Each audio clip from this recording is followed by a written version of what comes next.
The power of the word lies in its echo. The words of the gospel of this day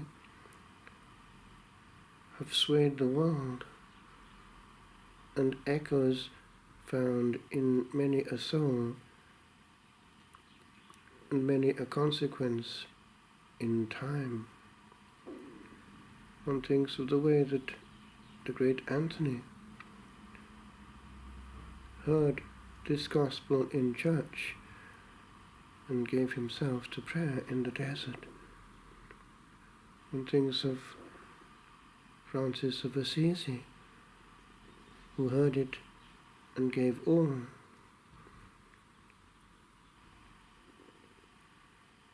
There is a very interesting meditation by St. John Paul II on this gospel.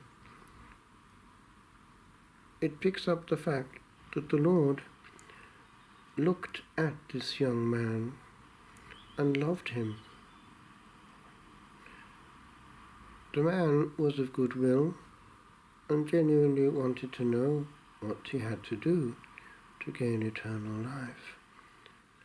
And the Lord gave the answer of what was required, but then he pressed the Master, and then only the Master gave what ever since has been referred to as the way of the evangelical counsels. When we are empty, rather like a vacuum cleaner, we suck things up and pick things up very well. When full to overflowing, we do the opposite, and the word cannot have a place. There are too many others already there. I'll never forget how, when I was 13, I happened to be reading about St. Francis of Assisi in a history book that we were following in school. And the lines that we have today were put in the middle of the print, apart. And when I read them and saw what St. Francis had done after hearing them, I went on my knees by the bed and gave my life to the Lord, even should it mean that which St. Francis heard and did. It was quiet, but actually it was easier in those days to hear, for there was quietness in a room uncluttered by modern means of communication.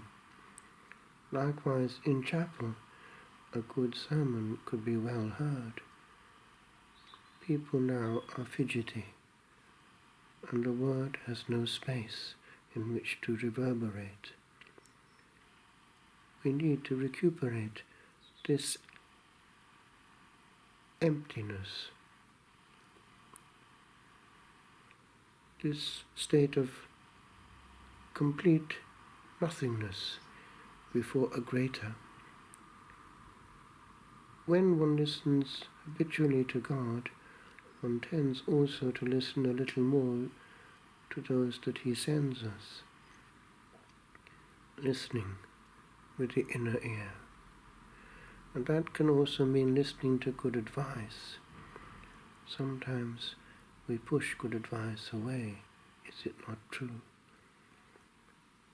I often think of what Oscar Wilde said one time. I'm not young enough to know everything.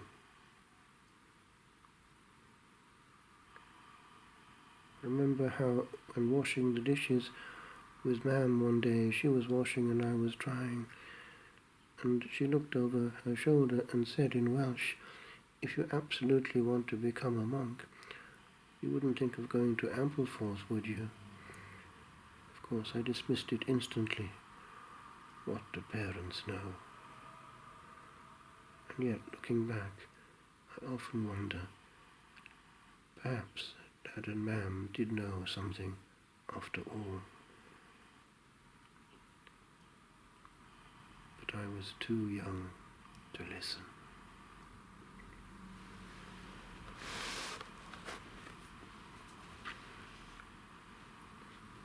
There are too many words upon the earth, and in the air much noise that need not be the all of all that is.